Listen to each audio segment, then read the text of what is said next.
আমরা দোয়া করি আল্লাহ পাক আমাদের সবাইকে রমজান মাস পর্যন্ত পৌঁছে দিন এবং রমজান মাসে বেশি বেশি আমল করার তৌফিক এনায়েত করুন, আমিন।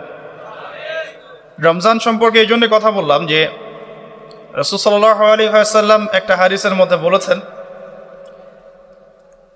যে তিন শ্রেণীর ব্যক্তির জন্য ধ্বংস, তিন শ্রেণীর ব্যক্তির জন্য ধ্বংস, লাআনত বা অভিশাপ। এক শ্রেণী হচ্ছে যারা নিজের বৃদ্ধ পিতামাতাকে পেয়েছে কিন্তু পিতামাতার খেদমত করে জান্নাত লাভ করতে পারে নাই, তাদের জন্য ধ্বংস। আর এদের সংখ্যা দিন দিন বাড়ছে, এই জেনারেশনের সংখ্যা দিন দিন বাড়ছে যারা পিতামাতার খেদমত করতে চায় না। দ্বিতীয়ত হচ্ছে সেই শ্রেণীর মানুষ যারা রমজান মাসকে পেয়েছে, রমজান মাসকে পেয়েও তারা নিজেদের গুনাহ মাফ করাতে পারলো না, তাদের জন্য ধ্বংস। তৃতীয় শ্রেণী হচ্ছে তারা যাদের সামনে রাসূলুল্লাহ সাল্লাল্লাহু আলাইহি ওয়াসাল্লামের নাম উচ্চারিত হয়েছে কিন্তু রাসূলের নাম শুনে তারা দরুদ পাঠ করেন নাই। এই তিন শ্রেণীর ব্যক্তির জন্য রাসূলুল্লাহ সাল্লাল্লাহু আলাইহি ওয়াসাল্লাম ধ্বংসের দোয়া করেছেন। আমরা আল্লাহর কাছে দোয়া করি আল্লাহ পাক আমাদেরকে এই তিন শ্রেণীর অন্তর্ভুক্ত না করুন, আমিন। এবং আসন্ন রমজানে আমরা যেন রমজানকে কাজে লাগিয়ে আমাদের গুনাহগুলোকে মাফ করাতে পারি, আল্লাহ পাক সেই তৌফিক এনায়েত করুন, আমিন। আমাদের যারা পিতামাতা বেঁচে আছে যাদের, তারা যেন পিতামাতাকে বোঝা মনে না করি, বরং জান্নাতে যাওয়ার মাধ্যম মনে করে তাদের সেবা যত্ন করার মানসিকতা তৈরি করি, আল্লাহ পাক তৌফিক এনায়েত করুন, আমিন। এবং রাসূলুল্লাহ সাল্লাল্লাহু আলাইহি ওয়াসাল্লামের নাম শুনলেই কমপক্ষে সাল্লাল্লাহু আলাইহি ওয়াসাল্লাম এই কথাটা বলার অভ্যাস গড়ে তুলি, আল্লাহ কবুল করুন, আমিন। রমজানকে কাজে লাগানোর জন্যে আগে থেকেই প্রস্তুতির প্রয়োজন আছে। যে ব্যক্তি নামাজ পড়ে না 5 ওয়াক্ত, রমজানের প্রথম দিনেই সে 5 ওয়াক্ত নামাজে হয়ে যাবে, এটা কিন্তু ডিফিকাল্ট। এই জন্য এখন থেকেই নামাজের চর্চা করতে হবে। রমজানে কয়েকটা কাজ খুব বেশি বেশি গুরুত্ব দিয়ে করবেন।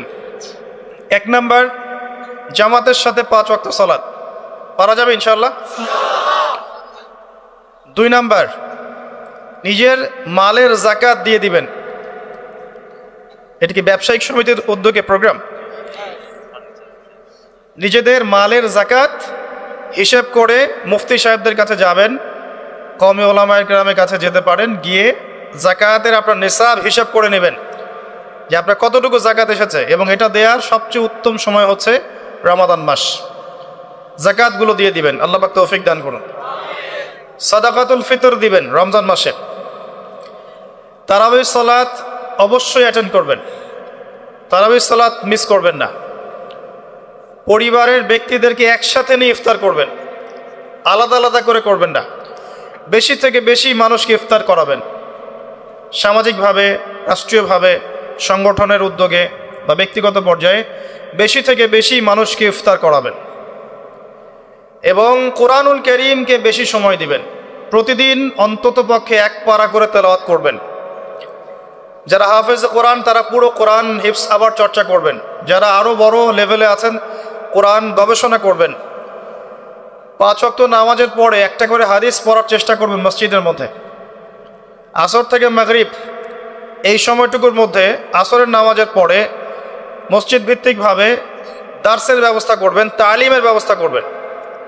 30 দিন 30টা আলাদা আলাদা টপিকে কথা হবে, জনগণ জানতে পারবে। পারা যাবে? ব্যবসায় এই মাসে খুব বেশি লাভের চেষ্টা করবেন না, পরকালীন লাভের চেষ্টা করবেন।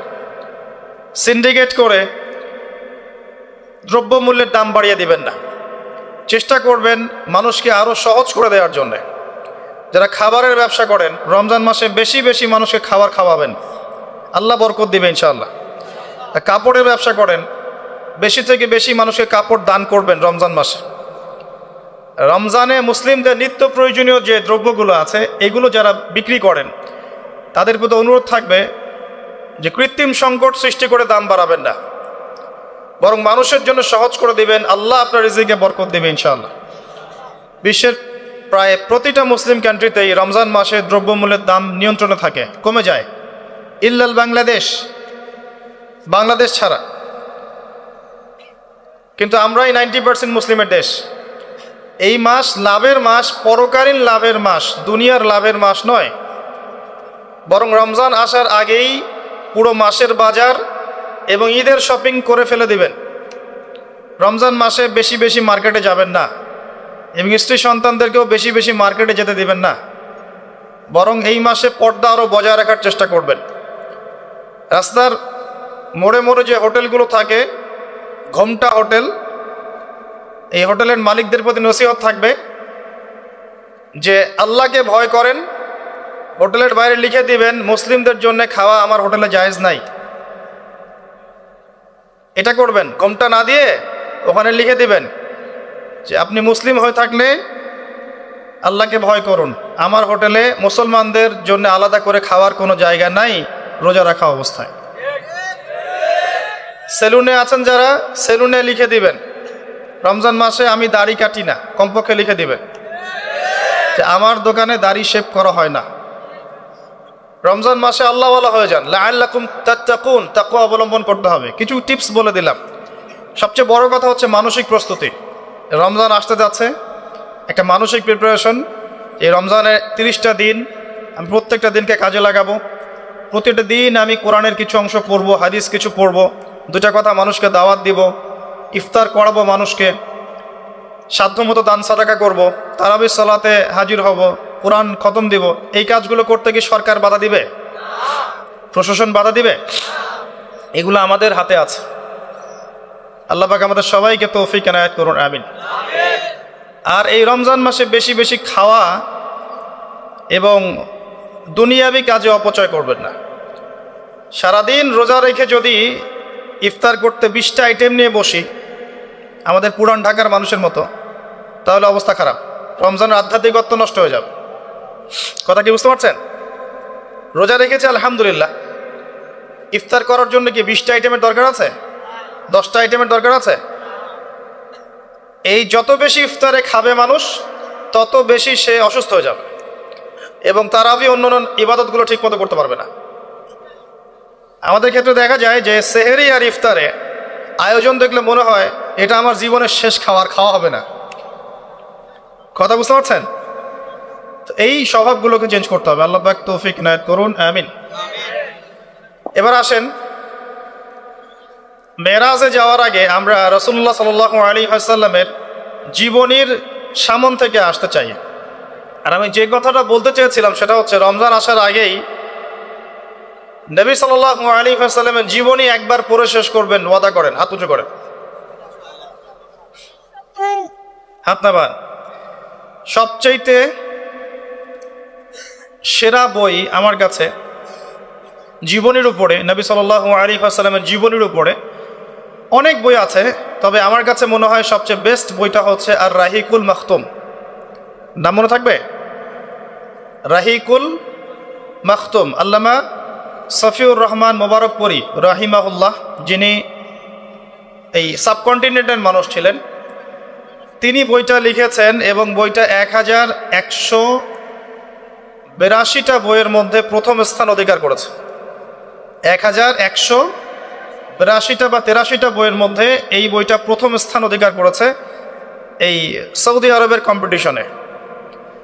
তো এই বইটার যে প্রাণবন্ত সিরাতের বই আমি আসলে পড়িনি, আর অনেক সিরাতের বই আছে এবং আমি অনুরোধ করব সিরাতের বেশি বেশি বই কিনবেন।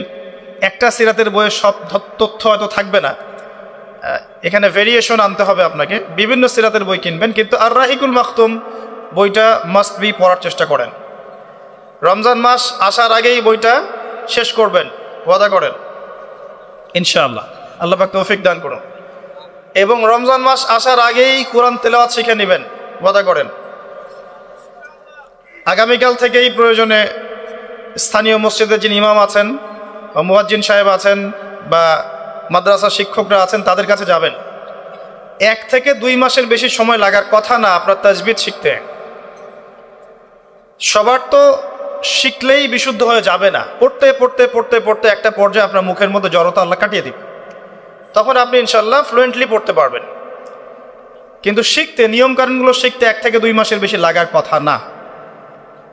আর আমি জানি আপনারা জীবনে অনেক কিছুই পড়েছেন, আপনারা জীবনে এসএসসি, এইচএসসি, অনার্স মাস্টার সব করেছেন। BBA করেছেন, ডক্টরেট ডিগ্রি অর্জন করেছেন, মেডিকেল সায়েন্স পড়েছেন, কঠিন কঠিন সাবজেক্ট পড়েছেন, বাংলা সাহিত্য পড়েছেন, উপন্যাস পড়েছেন, শরৎচন্দ্র, বঙ্কিমচন্দ্র, হুমায়ুন আহমেদ সব পড়ে শেষ করে ফেলেছেন। রবীন্দ্র নজরুল তো শেষ আগেই।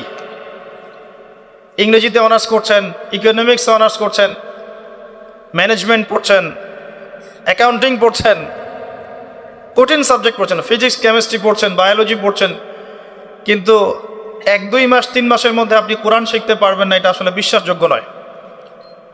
এই ক্যাপাবিলিটি আল্লাহ পাক আপনার মস্তিষ্কে দিয়েছেন, আল্লাহর ওয়াস্তে আপনি কাজে লাগান, ইনশাল্লাহ পরকালে আপনি সফল হবেন। রমজান আসার আগেই শিখতে হবে এই কারণে, যাতে রমজানের প্রথম দিন থেকে আপনি তেলাওয়াত করতে পারেন, ডেইলি 1 পারা।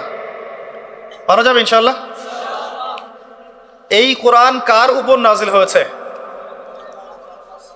মুহাম্মদ সাল্লাল্লাহু আলাইহি ওয়াসাল্লামের প্রতি। কখন নাজিল হয়েছে আমাকে বুঝতে হবে। একটু বসেন, রিল্যাক্স হন, আমাকে দেখা না গেলে কোনো সমস্যা নেই, আমার কথাগুলো শুনেন। আর আমি তো জামাই না যে আমাকে দেখতেই হবে। তো নবী সাল্লাল্লাহু আলাইহি ওয়াসাল্লাম যে সময়ে তার উপরে কোরআন নাজিল হয়েছে, এই সময়টা একটু বুঝতে হবে। ওই যুগটাকে বলা হয় কি?